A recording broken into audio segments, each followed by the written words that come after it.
Farm's been here since 1961. Dad is third generation, I'm fourth generation. We farm about 2,700 acres, 800 of it roughly is in potatoes. Probably the biggest challenge is our labor for us. The packing shed manager and I used to stack 100-pound bags of potatoes.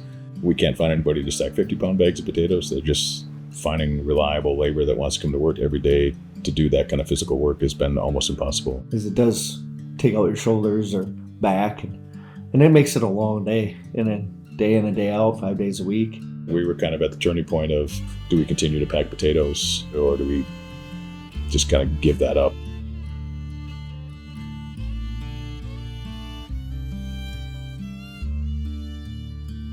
We sat down and went to dinner with Harm and really got pretty serious about what we wanted to do.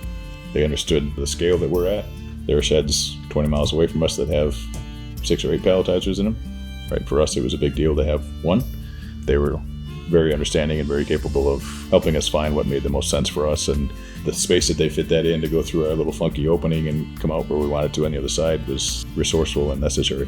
They explained as much as they possibly could to somebody very green as me, not knowing anything about any kind of stacker or this kind of electronics. If I call, questions are answered, or if I needed a program, they made that program. Hey, can you do that? Oh, yeah, 10 minutes or 15, I'll have it done. And it didn't take long, and he had it all figured out, and I watched him do it on the screen, and the way it went. Having the uniformity that the palletizer produces is I think, a really nice selling point. The palletizer stacks it so neat that human stacking is at least a foot taller. So when going on the truck, it's not gonna shift, move, rip bags. It's tied tight. Everything looks nice. When the receiver opens that up, it makes a big difference, right? Any excuse they have to question why this load should be accepted or paid full price, we're trying to avoid all those things. Because we're smaller and don't run you around, we're working, day 2, 3 ahead is really all we typically work. Each day it changes, and so we have to have the flexibility. For the palletizer, I had to have at least 3 or 4 more guys stacking.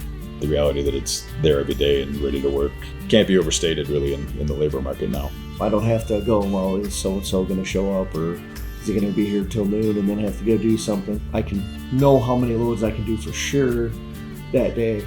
It's made us really recognize our bottleneck on the packaging and the baling side. Because the machine handles so well, we're not using its full capacity, which we knew we weren't going to do initially. The fastest I've had it going was 65-70% with 2 machines feeding it. It wouldn't take much for us to get beyond that, where we'd need a second one. And yeah, at this point, I'd be very comfortable, and that would be my first call, certainly, to Symach for a second one if we wanted to do that. It is well worth its weight in gold just because things just go smoother because it's there.